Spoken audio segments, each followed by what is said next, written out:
কাজে যে অভিযোগটি করেছে ছাত্রদল প্রার্থীরা সেটিও আসলে তারা যাচাই বাছাই করে করেছে কিনা সেটা নিশ্চয়ই আপনারা দল থেকে প্রশ্ন তুলবেন। ছাত্রদল হেরেছে চাঁদাবাজি উগ্রতার কাছে। ছাত্রদলের টাইমিংও ভালো ছিল না। ডাকসুর কথা বলছি, তারা প্যানেল দিতে দেরি করেছে, তাদের উগ্রতার প্রমাণ মিলে তারা ভিসিকে যেভাবে ধমক দিয়েছে, টেবিল চাপড়ে সেখান থেকে শিবির শিক্ষার্থীদের পালস বুঝেছে। ছাত্রদল ব্যস্ত ছিল টেম্পো স্ট্যান্ড দখল নিয়ে। বিভিন্ন জনের মতামতকে আমি একসাথে করেছি। একসাথে করে এই যে মন্তব্যগুলো, এগুলোর সাথে কোনো দ্বিমত আছে ব্যারিস্টার রুমিন ফারহানা? আমি যদি আরেকটু ব্রডার পার্সপেক্টিভে বিষয়টি আলোচনা করি, আমাদের রাজনীতির ধরন কিন্তু পাল্টে গেছে। আপনি যদি নেপালের দিকে তাকান, আপনি যদি কিছুদিন আগে শ্রীলঙ্কায় যেটা ঘটে গেল সেদিকে তাকান, ইন্দোনেশিয়ায় যেটা ঘটবো করেও ঘটলো না কিন্তু ঘটার পথে যাচ্ছিল সেদিকে তাকান, এবং সর্বোপরি আপনি যদি বাংলাদেশের দিকে তাকান, রাজনীতিতে একটা বিরাট প্যারাডাইম শিফটিং হয়েছে। রাজনৈতিক দলগুলো যদি এই শিফটিংটার পালস ধরতে না পারে, তাহলে আপনি ছাত্র সংসদ নির্বাচন বলেন, আপনি স্থানীয় সরকার নির্বাচন বলেন, কিংবা আপনি জাতীয় নির্বাচন বলেন, সার্টেনলি এই নির্বাচনগুলোতে রাজনৈতিক দলগুলোকে কিংবা তাদের সমর্থিত প্যানেলগুলোকে তার মূল্য চোকাতে হবে। ফর এক্সাম্পল, আমরা এক সময় বয়ানের রাজনীতি বা বয়ানের রাজনীতি না বলে আমরা আইডেন্টিটি পলিটিক্সের জয় জয়কার দেখেছি। ধরুন বাঙালি জাতীয়তাবাদের আইডেন্টিটি, কিংবা ধর্মভিত্তিক আইডেন্টিটি, কিংবা ভাষাভিত্তিক identity.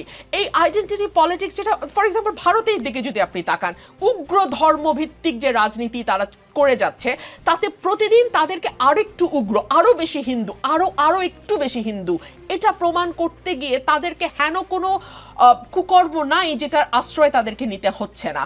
On the other hand, আপনি যদি দিল্লিতে আম আদমি পার্টির পলিটিক্সটার দিকে তাকান, তারা কিন্তু কল্যাণ ভিত্তিক রাজনীতি, জনগণের কল্যাণ ভিত্তিক রাজনীতি বা ওয়েলফেয়ার পলিটিক্সের দিকে মন দিচ্ছে।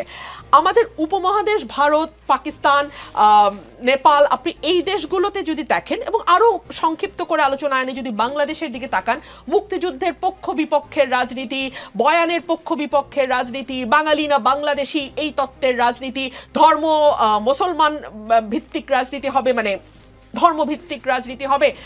এই সব কিছু ছাপিয়ে আপনাকে যদি রাজনীতিতে টিকে থাকতে হয় এবং লম্বা রেসের ঘোড়া হয়ে টিকে থাকতে হয়, আপনাকে ওয়েলফেয়ার পলিটিক্সের বাইরে গিয়ে আপনার আর দ্বিতীয় কোনো কিছু ভাববার কোনো অবকাশ নেই। আপনি যেই মন্তব্যগুলো পড়ছিলেন সেই মন্তব্যগুলো প্রথম আলোতে সম্ভবত গতকালকে এসছে, আমি অনেক জায়গায় প্রথম আলো একটা কম্পাইলেশন তৈরি করেছে যে বিভিন্ন জন কিভাবে দেখছে এই ডাকসু নির্বাচনকে। সেখানে অনেকগুলো বিষয় উঠে এসছে। ছাত্র শিবির গত 15 বছর ধরে ছাত্রলীগের ভেতরে ঢুকে গিয়ে বিশ্ববিদ্যালয়ে তাদের কর্মকাণ্ডগুলো চালু রেখেছে, 1। 2 হচ্ছে ছাত্র শিবির বা জামাত, যেটাই আপনি বলেন না কেন, তারা অনেক বেশি সুসংগঠিত এবং ক্যাডার ভিত্তিক একটি সংগঠন। আপনি ছাত্র শিবির বা জামাতে ইসলামের প্রতিটি কর্মী, প্রতিটি নেতা, প্রতিটি সমর্থক, প্রতিটি সাথী, প্রত্যেকে দলের মানে একেবারে ফোরামের বাইরে, একদম four corner of the party যে রুলস এন্ড রেগুলেশনস, তার বাইরে তারা কখনোই যাবে না, কোনো রকমেই তারা ভোট দেবে না। তাদেরকে আপনি কোনো কিছু দিয়েই আপনি তাদের ভোটকে কেটে অন্যদিকে নিতে পারবেন না।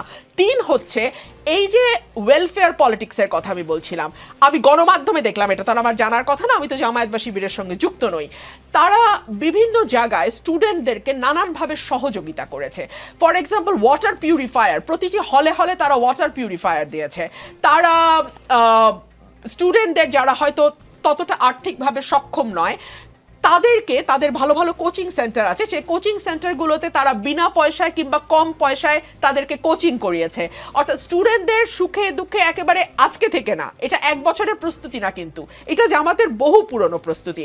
এখন এটা তাদের গুপ্ত রাজনীতির প্রকাশ্য ফসলও বলতে পারেন আপনি, কিংবা তারা যে দীর্ঘদিন ধরে রাজনীতিটাকে ছাত্রছাত্রীদের সঙ্গে একাত্ম হয়ে করতে পেরেছে, এটা তাদের একটা সফলতাও আপনি বলতে পারেন। তবে আমার কাছে যেটা মনে হয়, যারা পরাজিত হয়েছে তারা ডিনায়ালের মধ্যে না থেকে কিংবা অস্বীকারের সংস্কৃতি মধ্যে না থেকে, বা কি আওয়ামী লীগের ভোট জামাতে চলে গেছে এইগুলো কথা বলা না, দলকে আরো বিপর্যয়ের মধ্যে ফেলা। কেন ফেলা, আমি আপনাকে একটা হিসাব দিয়ে বুঝাই। ধরুন ডাকসু নির্বাচনে ছাত্র দলের ভিপি প্রার্থী পেয়েছে 5000 বা 6000 ভোট, হ্যাঁ, আর শিবিরের প্রার্থী পেয়েছে 14,000 ভোট। এখানে 9,000 ভোটের একটা গ্যাপ আছে। তো তাইলে কি আপনি স্বীকার করছেন যে এই 9,000 ভোট ছাত্রলীগের ভোট? মানে তাহলে আপনি কি বলতে চাইছেন। সো এই ধরনের কথাবার্তা না বলে ঠান্ডাভাবে দলীয় ফোরামে বসে চিন্তা ভাবনা করে কথা বললে ভালো হয় বলে আমার মনে হয়। ব্যারিস্টার রুমিন ফারহানা, আপনি বলেছেন রাজনীতির ধরন বদলে গেছে এবং কল্যাণমুখী রাজনীতির কথা বললেন, শেষে এক্সাম্পল দিলেন যে ছাত্র শিবির ওয়াটার পিউরিফায়ার দিয়েছে হলে হলে, তারা বিভিন্ন ছাত্রকে তাদের আর্থিক সহযোগিতা করেছে, এগুলো সব আমি গণমাধ্যমে দেখেছি। জি জি ব্যারিস্টার রুমিন ফারহানা, তাহলে কি ধরে নিব বিএনপির আসলে কল্যাণ করবার মতো টাকা নাই, নাকি বিএনপি শুধু আসলে নিতে জানে, মানে চাঁদা নিতে জানে কিন্তু কাউকে কল্যাণের জন্য দিতে জানে না? বিএনপির এটা পলিসি কিনা, আসবো আপনার কাছে। শিশির মনির, আজ সকালে ডাকসু নির্বাচনে জয়ী ছাত্র শিবির সমর্থিত প্যানেলের নেতারা প্রথমে রাজধানীর রায়ের বাজারে জুলাই গণ অভ্যুত্থানে শহীদদের কবরস্থানে গিয়ে দোয়া মোনাজাত করেন। এরপর তারা রায়ের বাজারে শহীদ বুদ্ধিজীবী স্মৃতিসৌধে গিয়ে দোয়া মোনাজাত করেছেন। তারা কি সেখানে ৭১ শহীদ বুদ্ধিজীবীদের জন্য দোয়া করতে গেছেন নাকি ক্ষমা চাইতে গেছেন? তার আগে আসেন, আমি রুমিন ফারহানা আপাকে ধন্যবাদ জানাচ্ছি যে অবজেক্টিভ হওয়ার জন্য। ওনার আজকের এই কথাটা ইজ ভেরি পজিটিভ এবং I am accepting her statement with good grace and also appreciating her. এই জন্য যে আসলে পরাজয় থেকে তো আপনাকে শিক্ষা নিতে হবে। আরেকজনের উইকনেসের উপর ভিত্তি করে তো আপনার স্ট্রেংথ ডেভেলপ করতে পারবেন না। You must stand on your own strength. আমি যদি আমার নিজের স্ট্রেংথের উপর দাঁড়াতে না পারি, আরেকজনের উইকনেসের উপর দাঁড়াতে যাই, সে যদি সবল হয়ে যায় তখন আমি কি করব? So that is the dichotomy in Dhaka university, also in Jahangirnagar university. আমি ছাত্রদলের ভাইয়েরাও কিন্তু আমাদের ছোট ভাই, we love them, we like them. আমরাও তো চাই তারা লেখাপড়া করুক, তাদের একাডেমিক ক্যারিয়ার হোক, এক্সট্রা কারিকুলার অ্যাক্টিভিটিস হোক, রেগুলার স্টুডেন্ট হোক। তারপরে ছাত্রদের অবশ্যই ছাত্ররা তাদেরকে লাইক করবে। আপনি খুঁজে দেখেন তো, নানান রাজনৈতিক কেমিস্ট্রি খুঁজছেন, রেজাল্টের দিকে খুঁজে দেখেন তো, যারা প্রার্থী ছিল তাদের একাডেমিক রেজাল্ট কি দেখেন, অনার্সে কত সিজিপিএ পেয়েছে, মাস্টার্সে কত সিজিপিএ পেয়েছে, আর যারা ভিপি হয়েছে, যারা জিএস হয়েছে, যারা এজিএস হয়েছে, তারা একাডেমিকে কি করেছে।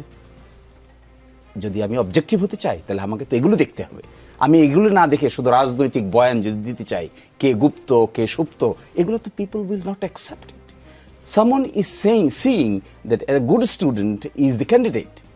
একটা এক্সট্রা কারিকুলার অ্যাক্টিভিটি, যে ডিবেট করে, যে ভালো ফুটবল খেলে, যে ভালো লাইব্রেরিতে থাকে, তাকে যদি আপনি ক্যান্ডিডেট করেন, আবার অন দ্য আদার সাইড যদি আমি ক্যান্ডিডেট করে ফেলি যে ব্যাক বেঞ্চার, তাকে ছাত্র দেখে না, তাহলে সেটা তো রাজনীতির দোষ দিলে হবে না। সেটা দেখতে হবে ছাত্র সংগঠনগুলোকে আমরা প্রপার ট্রেকিংয়ে রাখতে পারছি কিনা। এখান থেকে লেসন, শিবিরের জন্যও লেসন, এবং এখান থেকে ছাত্রদলের জন্যও লেসন, এবং বাম সকল সংগঠনের জন্য লেসন। কি লেসন?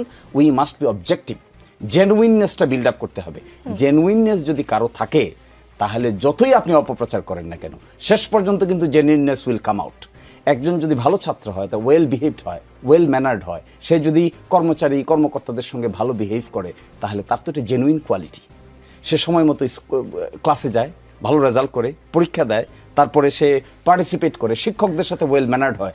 এই জেনুইন কোয়ালিটি আপনি উপ্ত গুপ্ত সুপ্ত নানান অভিযোগ দিয়ে কি ধামাচাপা দেওয়া যাবে? সেই জন্য আমি ছাত্রদলে কিন্তু অনেক ব্রিলিয়েন্ট ছেলেরা আছে, অত্যন্ত ভালো আমাদের ছোট ভাইয়েরা আছে। আমি আহ্বান জানাবো তাদেরকে, come to the regular activities of the university, includes academic activities, extra curricular activities. আমরা দেখেছি তো, আমাদের সঙ্গে যে ছেলেটা ভালো ফুটবল খেলতো, আমরা তার প্রতি দুর্বল থাকতাম। আমাদের সঙ্গে খুব ভালো বিতার্কিক ছিল একজন, ডিউডিএসসি বিতর্ক করতো, একটা ছাত্র সংগঠনের সঙ্গেও তার রিলেশন ছিল, কিন্তু আমরা তাকে অনেক বেশি লাইক করতাম বিকজ অফ হিজ ওরেটার, যে একটু ভালো বক্তা, এত সুন্দর পয়েন্ট মেক করে, পয়েন্ট অফ অর্ডারে দাঁড়িয়ে এত সুন্দর কথা বলে, মনে হয় যেন ডিউডিএসএ পার্লামেন্ট বসিয়ে দিয়েছে। তো we like them irrespective what political party he belongs to. আমাদের ছাত্র সংগঠনগুলোর উচিত to concentrate on development of their qualities. আর যে কথাটা আপনি আমাকে প্রশ্ন করেছেন, আমি পরে নিচ্ছি, ওই প্রশ্ন আমার মাথায় আছে। আপনি পরামর্শ দিয়েছেন ছাত্রদলকে, শিবিরকেও দিয়েছেন। একটা কথা বলে আমি একটা প্রশ্ন করি। বিএনপির vice chairman doctor Asaduzzaman Ripon বলেছেন, ছাত্রলীগের সাথে তো শিবিরের একটা স্বাচ্ছন্দ্যের সম্পর্ক ছিল, দীর্ঘদিনের গুপ্ত বা গোপনীয় সম্পর্ক ছিল। ছাত্রলীগের যেহেতু এখন ভোট দেওয়ার কোনো বাক্স নাই, তারা তো শিবিরকে সাহায্য করবে। এস এম ফরহাদ তো ছাত্রলীগের পদধারী নেতা ছিলেন। আপনি বলছেন যারা ডিবেট করে, ফুটবল খেলে, তাদের প্রতি মানুষ আকৃষ্ট হয়। গত 15 বছর ছাত্রদলকে সেই সুযোগ পেয়েছে, ছাত্রদলকে জেল খাটতে হয়েছে, পালিয়ে থাকতে হয়েছে, তারা ক্যাম্পাসে প্রবেশ করতে পারে না, সময় মতো ক্লাসে যেতে বলেছেন, সময় মতো তারা কি করে ক্লাসে যাবে? অথচ এস এম ফরহাদের মতো যারা ছাত্রলীগের পেটের ভেতর ঢুকেছিল তারা তো ঠিক মতো ক্লাস করতে পেরেছে। তিনি ডিবেটিং সোসাইটির বড় পদে সম্ভবত সভাপতি ছিলেন একটা হলের, সেটাও করেছেন। সাদিক কায়েম কোন পলিটিক্স করেন এটা কেউ জানতোই না এইবার আসলে আপনাদের প্যানেল প্রকাশের আগে। তাহলে আপনি কি করে ছাত্রদলকে ফুটবল খেলতে বলেন, ক্লাস করতে বলেন? তাহলে তো আপনি একটা দীনতার কথা বলছেন। জি, ছাত্রদল কি যে কয়জন লোক আজকে ইলেকশন করেছে এই কয়জনই, এই কয়জনের নাম ছাত্রদল? তাহলে তো এটা দীনতা হবে। হাজার হাজার লোক ছাত্রদলের সঙ্গে সম্পৃক্ত, হাজার হাজার স্টুডেন্ট সারা বাংলাদেশে ছাত্রদলের সঙ্গে ডাইরেক্টলি সম্পৃক্ত। এর মধ্যে ব্রিলিয়েন্টদেরকে বাঁচতে হবে আপনাকে। আপনি যদি ক্রাইসিস মোকাবেলা করতে হয় তাহলে এই সমস্ত কথা বললে তো লাভ হবে না। এই রাজনৈতিক দলের কিছু কিছু ব্যক্তিবর্গ এমন সব কথা বলেন যা নাকি বিশ্ববিদ্যালয়ের ছাত্রদের প্রতি টিজিংয়ের সমতুল্য। বিশ্ববিদ্যালয়ের ছাত্ররা ভোট দিচ্ছে, কাকে পছন্দ হবে তাকে দিবে, যাকে পছন্দ হয় না তাকে দিবে। আমি যদি গিয়ে বলি যে এটা হলো এই কারণে দিয়েছে, এটা হলো গুপ্ত, এটা হলো সুপ্ত, তাহলে যে যে যে গার্ল তার ভোট নিজে স্বেচ্ছায় সজ্ঞানে কাস্ট করেছে তিনি ইনসাল্টেড হবেন না? যে বয় নিজে স্বেচ্ছায় সজ্ঞানে 8টা থেকে লাইনে দাঁড়িয়ে তার ভোটটা কাস্ট করেছে তাকে আপনি ইনসাল্ট করছেন না? এই জন্য আমাদের অসুবিধাটা কোথায় বোঝার, অসুবিধাটা হলো ইয়ুথফুল এক্সুবারেন্স, যেটা তারুণ্যের যে উত্তাল তরঙ্গটা, এটা আমরা বুঝতে চাই না। আমরা আমাদের মতো সমীকরণ দাঁড় করাই, এই সমীকরণ দাঁড় করে একটা ব্লেম দেই, ওকে বলে এই ক্যাটাগরি, তাকে বলে ওই ক্যাটাগরি, সে হলে এই ক্যাটাগরি। এগুলো দিয়ে কিন্তু পরিস্থিতির উন্নয়ন হবে না। এগুলাই তো ছিল 5th অগস্টের ব্যাকগ্রাউন্ড। আপনি তো এভাবে কাউকে ব্লেম করতে পারেন না। 14,000 পিপল ভোটেড ফর হিম। আমরা এখানে ক্যাটাগরি করতে পারি? আমাদের তো দেখতে হবে কেন 14,000 ভোট একজন ছেলেকে দিল, কি কোয়ালিটি ক্যাপাসিটি তার মধ্যে আছে, এইটা না ইনকোয়ারি করার বিষয়। এটা যদি আমরা ইনকোয়ারি না করে কোন ভোটার তাকে কি কারণে ভোট দিল তাদেরকে ব্লেম করি, will B a democratic atmosphere? এটাকে আমি ডেমোক্রেটিক অ্যাটমসফিয়ার বলতে পারবো? শিবির করে ধরেন 500 লোক, 1000 লোক, ছাত্রদল করে না 1000 2000 লোক। শিবিরের মধ্যে যদি 10টা লোক ব্রিলিয়েন্ট থাকে, ছাত্রদলের মধ্যে 20টা লোক ব্রিলিয়েন্ট থাকবে না? অবশ্যই থাকবে, থাকবে না কেন? এবং তারা তো বিশ্ববিদ্যালয়ে কম্পিটিটিভ পরীক্ষায় তারা এখানে জয়েন করেছে। আমাদের সঙ্গে ভালো ভালো ছেলেরা ছাত্রদল করেছে, আমরা শিবির করতাম, তারা ছাত্রদল করতো, অনেক ব্রিলিয়েন্ট লোকেরা ছিল। তাদেরকে আমরা নেতৃত্বে তুলে আনতে পারবো না? এখন আছে না? নিশ্চয়ই অ্যাপ্লাইড কেমিস্ট্রি ডিপার্টমেন্টে আছে, নিশ্চয়ই ফিজিক্স ডিপার্টমেন্টে আছে, নিশ্চয়ই আপনি খুঁজে দেখবেন ইংরেজি, ল এবং ইকোনমিক্স ডিপার্টমেন্টে আছে। Pick them. ব্রিলিয়েন্সির রাজনীতিটা করতে হবে, ব্লেমেন না, তাহলে ইউ উইল লুজ। শিশিরমণি, সেই প্রশ্নটা মনে আছে আমার, তারা কি সেখানে 71 শহীদ বুদ্ধিজীবীদের জন্য দোয়া করতে গিয়েছিল না ক্ষমা চাইতে গিয়েছিল? আপনার এই প্রশ্নটা কিছুটা হাস্যকর এবং কিছুটা মনে হচ্ছে অপ্রাসঙ্গিক। আপনি হাস্যকরভাবেই উত্তর, আমি হাস্যকরভাবে উত্তর দিব। আপনার এই প্রশ্নটার খুব প্রাসঙ্গিকতা আছে বলে মনে হয় না। ডাকসু নির্বাচনে তারা ইলেক্টেড হয়েছে, তারা জুলাই এদের কবর জিয়ারত করতে গিয়েছে, শহীদ বুদ্ধিজীবীদের কবর জিয়ারত করতে গিয়েছে। সেটা কি পাশে ছিল বলে, মানে না হলে যেত না, এরকম কিছু? এখন আপনি এটাকে কিভাবে ইন্টারপ্রিট করবেন? ধরেন একটা গ্লাস, একটা গ্লাসে অর্ধেক পানি আছে আর অর্ধেক খালি আছে। আপনি দেখছেন অর্ধেক খালি আছে, আমি তো দেখছি অর্ধেক ভরা আছে। আমি কিছুই দেখছি না, এটা দৃষ্টিভঙ্গির বিষয়। এই যে প্রশ্নটা করেছেন এটা হলো আপনার দৃষ্টিভঙ্গির বহিঃপ্রকাশ ঘটেছে। এখানে আছে বলে যেত না, এখানে আসে বলে যেত। Is it a fallacy? Can it be argued? What should be the argument? Argument should be তারা ইয়াং টকবগে ছাত্র, ঢাকা বিশ্ববিদ্যালয়ের অধিকাংশের ভোটে ইলেক্টেড হয়ে যাওয়ার পরে দে পেইড দেয়ার অ্যাটেনশন বুদ্ধিজীবী কবরস্থানেও, দে পেইড দেয়ার অ্যাটেনশন। এটা তো আমাদের আপনাদের এই ধরনের কোয়েশ্চেন করার চাইতে we should appreciate it, because they have taken a very positive, innovative, creative initiative. তাহলে কি 71 নিয়ে শিবিরের বা জামায়াতের পলিসিতে কোনো পরিবর্তন হয়েছে? শিবির আপনার চোখের সামনে কি করছে দেখেন না? আপনার এবার ইনক্লুসিভ কি প্যানেল দিয়েছে তারা? ঢাকা বিশ্ববিদ্যালয় ইনক্লুসিভ প্যানেল দেয়নি তারা? ঢাকা বিশ্ববিদ্যালয় অনেকেই বলছেন যে শিবিরের জয়ের পিছনে this is one of the reason. আমি অনলাইন একটা অ্যানালাইসিস দেখেছি। সেই অ্যানালাইসিসটা কি? একজন বলেছেন যে তারা তাদের প্যানেলে নারীদেরকে নিয়েছেন, তারা তাদের প্যানেলে আরও মাইনরিটি কমিউনিটির লোকদেরকে নিয়েছেন, তারা inclusive, positive, creative atmosphere create করার চেষ্টা করছেন। আমি আপনি এটাকে বিভিন্ন অ্যাঙ্গেলে দেখতে পারি, but I find this approach is a positive, innovative and inclusive approach. Students should behave like this. এখন তারা ডাকসুতে এসেছে, এখন দেখতে হবে বাকি 1 বছর কি ধরনের অ্যাটমসফিয়ার তারা ক্রিয়েট করে, কি ধরনের প্রোগ্রাম তারা নেয়, যারা হেরেছে জিততে পারে নাই তাদের প্রতি কি অ্যাটিটিউড তাদের হয়, তাদেরকে কিভাবে তারা ইনক্লুড করেন, এখানে নারীদের সঙ্গে কি ধরনের ব্যবহার করেন, শিক্ষকদের সঙ্গে কি ধরনের ব্যবহার করেন, বসগিরি করেন নাকি ফ্রেন্ডশিপ করেন। That will determine their fate. আমাদের এখন উচিত তাদেরকে ইন্সপায়ার করা to behave like a student, not like a boss. আমি কিন্তু আসলে আমার মনে হয় না আমি সরাসরি প্রশ্ন উত্তর পেয়েছি। আমি সরাসরি প্রশ্নটা করে ব্যারিস্টার রুমিন ফারহানার কাছে গিয়ে আমি উত্তর নিব। 71-এর ভূমিকার জন্য ঘুরিয়ে পেঁচিয়ে নয়, যদি কিন্তু দিয়ে নয়, সরাসরি সরি বলবেন কিনা, এবার সেই পলিসিতে পরিবর্তন এসেছে কিনা আমি আসছি আপনার কাছে। ব্যারিস্টার রুমিন ফারহানা, মেধাবীরা ছাত্র দলের পছন্দ করে না, তাহলে মেধাবীরা নাই কেন ছাত্র দলে? ডাকসুতে ছাত্রীরা ভোট দিয়েছে শিবিরের প্যানেলকে, ছাত্রী হলগুলোর ভোট দেখলে বোঝা যায় ছাত্রীদের কেনই আস্থা শিবিরের প্রতি, ছাত্র দলের প্রতি আস্থা নেই তাহলে ছাত্রীদের। দেখুন, ডাকসু নির্বাচনটা আমার মনে হয় পুরো বাংলাদেশের রাজনীতির জন্য একটা বিরাট ওয়েক আপ কল। এটা ওয়েক আপ কল এই কারণেই যে দীর্ঘদিন আমাদের রাজনীতির ময়দানে একটা বয়ানের খুব শক্ত আধিপত্য ছিল যে ঢাকা বিশ্ববিদ্যালয় এমন একটি উদারপন্থী এবং এমন একটি অসাম্প্রদায়িক মুক্তমনা অঙ্গন, যেই অঙ্গন কখনো শিবির বা জামায়াতের মতন সংগঠনকে মেনে নেবে না। কিন্তু এই ন্যারেটিভটাকে দুমড়ে মুচড়ে দিয়ে জামায়াতের প্যানেল, শিবিরের প্যানেল ল্যান্ডস্লাইড ভিক্টরি পেয়েছে। সো আমার মনে হয় বাংলাদেশের রাজনীতিতে it's a big wake up call, এবং এটা একটা চমৎকার টেস্ট কেস হতে পারে, যেটা নিয়ে পলিটিক্স যারা করেন, পলিটিক্যাল অ্যানালিসিস যারা করেন, পলিটিক্স নিয়ে যারা ভাবেন, চিন্তা করেন, বয়ান তৈরি করেন এবং তার মতো করে বিশ্লেষণ করেন, তাদের কিন্তু একটা বিশ্লেষণের ক্ষেত্র আছে। দেখুন, নারীদের ব্যাপারে জামাতের অবস্থান কিন্তু স্পষ্ট নয়। আমরা কিন্তু এখনো খুব স্পষ্ট নই যে নারীদের ব্যাপারে জামাতের কি অবস্থান। আমার ভাই এখানে উপস্থিত আছেন, উনি যদি আমাকে স্পষ্ট করেন বা ওনার আজকে অনুষ্ঠানের মাধ্যমে মানুষকে স্পষ্ট করেন, আমি খুশি হব। আমরা স্পষ্ট নই, কিন্তু সেইখানে আমরা দেখলাম যে রোকেয়া হল থেকে শুরু করে নারী ভোটার যারা আছেন তারা কিন্তু শিবিরকে ভোট দিলেন। কেন এই ভোটটা দিলেন?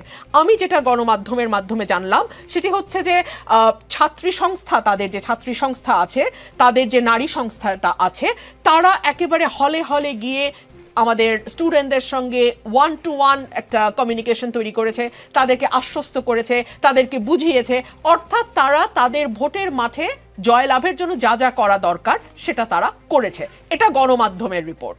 সো এটা যদি হয়ে থাকে তাহলে আমাদের একটা জিনিস বুঝতে হবে যে রাজপথে আমরা যতই স্লোগান দিয়ে লম্বা মিছিল করি না কেন, 1-to-1 কানেকশন বা কমিউনিকেশন ভোটের মাঠে ভীষণ জরুরি। সেই কারণে আমি কিন্তু আমার এলাকাতে যখন ভোটের আলাপ হচ্ছে, আমি কিন্তু বড় বড় সমাবেশ করছি, আপনারা নিশ্চয়ই লক্ষ্য করছেন। একই সঙ্গে আমি আবার প্রতি সপ্তাহে বাজারগুলাতে যাচ্ছি, বাজারগুলাতে গিয়ে চা খাচ্ছি এবং দেখছি যে সাধারণ মানুষ কি বলতে চায়, সাধারণ মানুষ তাদের সমস্যার কথা আমাকে খুলে বলছে। আমি কি করছি, বাড়িতে চলে যাচ্ছি। বাড়িতে চলে গেলে মা বোন যারা হয়তো জনসভায় আসছে না, মিছিলে যাচ্ছে না, বাজারে চা খেতে দাঁড়াচ্ছে না, তারা কিন্তু আবার তাদের বাড়ির উঠানে বসে আমাকে বলছে, মাগো গ্যাসটা যদি না হয়, ব্রাহ্মণবাড়িয়ার গ্যাস সারা বাংলাদেশে যায়। অর্থাৎ তাদের রান্নাঘরের সমস্যাটা কিন্তু আমি জেনে যাচ্ছি। সো এই যে 1-to-1 people to people connection, it is very important. 1, 2 হচ্ছে এই সময়টা স্মার্ট পলিটিক্সের যুগ। আপনাকে স্মার্ট পিপল আনতে হবে, আপনাকে স্মার্ট পিপল দিয়ে সাজাতে হবে, আপনাকে স্মার্ট পিপল দিয়ে পলিটিক্স করতে হবে। আমাকে একটু সময় দিতে হবে। আর শিশির মনির যে কথাটি বললেন আমার ভাই, আমি ওনার সঙ্গে একমত, কারণ আমি ওনার আগে এটা লিখে রেখেছিলাম, দেখলাম উনিও বলছেন পলিটিক্সে মেরিটোক্রেসি, তার কোনো মানে এটার আর কোনো অল্টারনেটিভ হতে পারে না। পলিটিক্সে আপনাকে মেরিটোক্রেসি আনতে হবে।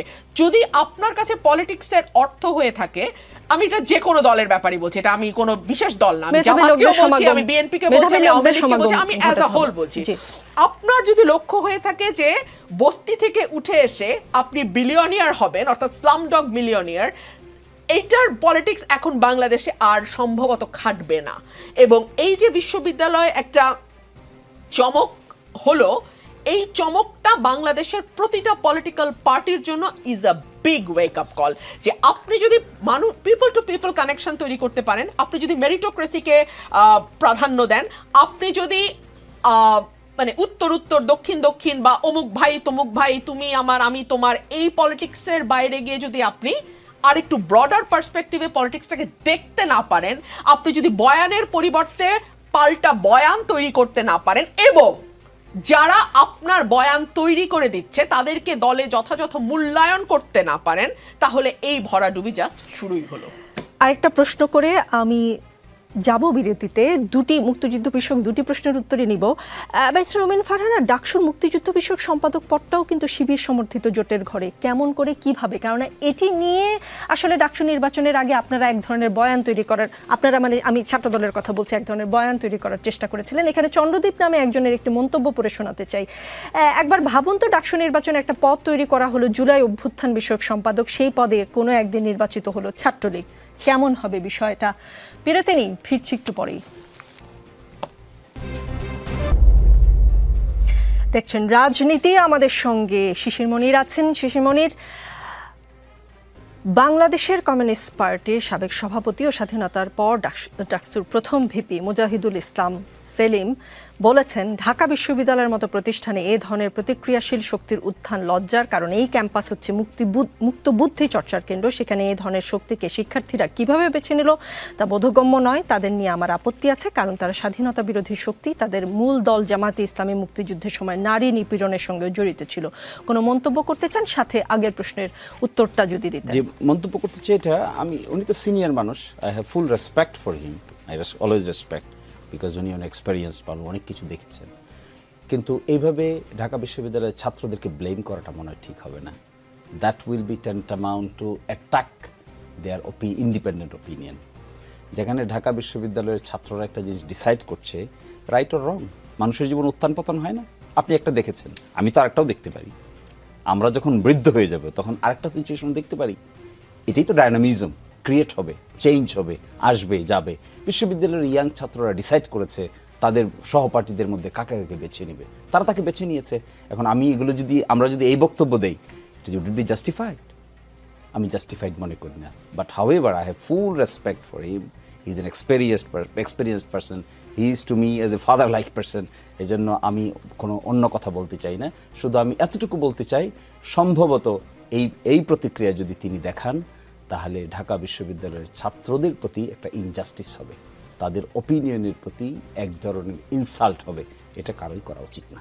জি, আগের প্রশ্নের উত্তর কোনটার কথা বলছিলেন? জি, আমি বলেছি যে আপনারা যদি কিন্তু হয়তো ঘুরিয়ে পেঁচিয়ে ছাড়া ৭১-এর ভূমিকার জন্য ফর্মালি সরি বলবেন কিনা? দেখুন, আমরা এটা ফুললি মনে করি, এখন যে প্রজন্ম জামাত শিবির করছে এদের সঙ্গে ৭১-এর কোনো সম্পর্ক নাই।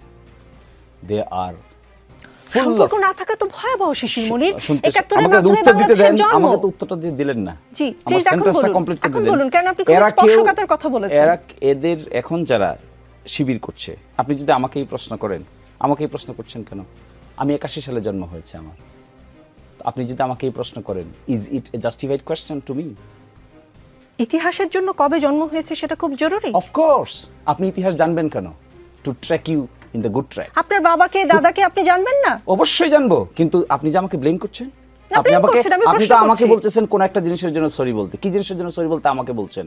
আমার জন্ম হয়েছে ৮১ সালে। Why are you telling me to say তাহলে সরি? তাদের আদর্শে আপনি বিশ্বাসী। ৭১-এ যারা ছিলেন তাদের সেই আদর্শই তো আপনি বহন করছেন। This is what was the taking. বলতো তোমার বাবা রাজাকার, তুমি কি? তোমার তো জন্ম পড়ে, তাহলে তুমি কি? তুমি হলো চেতনায় রাজাকার। This narration has been widely rejected by the nation.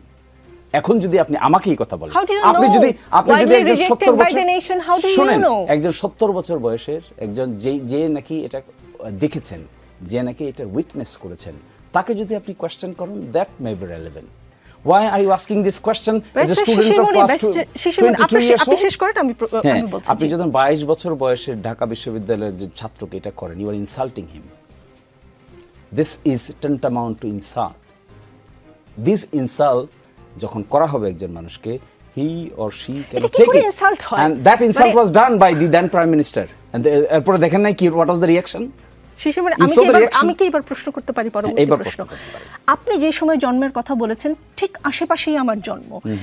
আমি ৭১ দেখিনি বলে কি আমি ৭১-এর চেতনায় বিশ্বাস করব না? বাংলাদেশের জন্ম হয়েছে ৭১-এর মাধ্যমে, আমি ৭১ বিশ্বাস করব না? আমি আমার বাবাকে দাদাকে অস্বীকার করব? আমার জন্ম আমার বাবার মাধ্যমে, আমি অস্বীকার করব? Is it your question done? হ্যাঁ, let me answer. আপনি বিশ্বাস করবেন না করবেন, এটা তো প্রশ্ন না। প্রশ্ন হলো you are asking me to say sorry for what? Is it did I do anything? You You are didn't do saying anything. just to something চেতনা, right? জামাতে ইসলাম কিছু করেনি, 71-এ কিছু কোনো ভুল করেনি। 81 সালে জন্ম নেওয়া মানুষকে বলছেন কেন? আপনি তো জামাতে ইসলামের বিশ্বাসে, আদর্শে বিশ্বাসী। If it is so, then the answer is Jamaat Islami as of today repeatedly attempted to express their opinion what they did in 1971, and repeatedly, and even if it has been said repeatedly, the people like you is again asking the same questions. What would be his perception then? আমি বুঝতে পারছি না, ইংরেজিতে বলেছেন তো, ইংরেজিতে এমনিতেও আমি কম বুঝি, একটু বুঝিয়ে বলবেন কি জামাতে ইসলামকে আসলে ফর্মালি সরি বলেছে কখনো? আপনি মনে হয় এই বিষয়টা সম্পর্কে ওয়াকিবহাল না। আপনি নাগরিকত্বের মামলা সম্পর্কে ওয়াকিবহাল? জি অবশ্যই, আমার জন্ম ওই সময় না হলেও আমি জানি। সেই 92 সালে নাগরিকত্বের মামলায় প্রফেসর গোলাম আজম সাহেব বাইতুল মোকাররমের উত্তর পত্রিকা খুলেন, উত্তর গেটে কি বলেছিল প্রেস স্টেটমেন্টটা দেখুন। That was formal. ফর্মাল আপনি তো ফর্মালটাকে ফর্মাল নিতে চাইবেন না, because it is not the question of formality and informality. It has now been question to some people as a just to ask the question, no objective. এর বাইরে আর কোনো objective নেই। এর বাইরে অবজেক্টিভ, এখন অবজেক্টিভ কি হওয়া উচিত ছিল? এখন অবজেক্টিভ হওয়া উচিত ছিল how to reconstruct the nation with positive atmosphere. এটা না করে আমরা কি অ্যাটমসফিয়ার ক্রিয়েট করতে চাচ্ছি? বাইতুল মোকাররমের গেটের সামনে যে কথা হয়েছে সেটা নিয়ে আমার একটা প্রশ্ন আছে। আমি ইসলাম সম্পর্কে আপনাদের মতো হয়তো অত বেশি জ্ঞান নেই, কিন্তু আমার যতদূর জ্ঞান আছে আমি জানি কখনো যদি কেউ জুলুম করে কারো উপরে, যে ভিকটিম, সে ক্ষমা না করা পর্যন্ত আল্লাহও ক্ষমা করে না। বাংলাদেশের মানুষ কি জামাতে ইসলামের 71-এর ভূমিকার জন্য ক্ষমা করেছে? আপনারা ক্ষমা চেয়েছেন, বাংলাদেশ কি আপনাকে ক্ষমা করেছেন?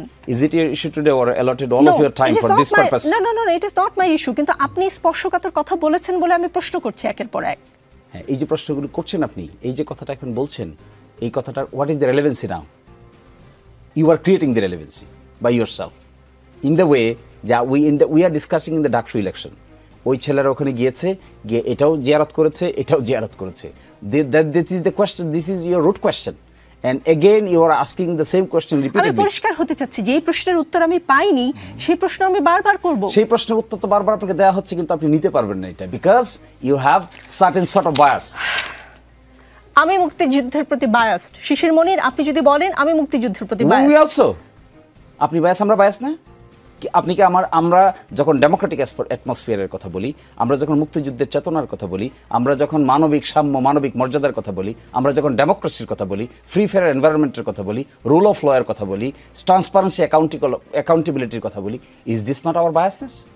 This are our biasness. And এই প্রিন্সিপাল কোত্থেকে আসছে? এই প্রিন্সিপালগুলো আসছে 72 কনস্টিটিউশনে। 72 কনস্টিটিউশন কীভাবে আসছে? ফ্রম 71-এর পরে নতুন রাষ্ট্র গঠন প্রক্রিয়ার মধ্যে এগুলো প্রিন্সিপাল হিসেবে আইডেন্টিফাই হয়েছে। That we are advocating each and every day with sincerity, with commitment.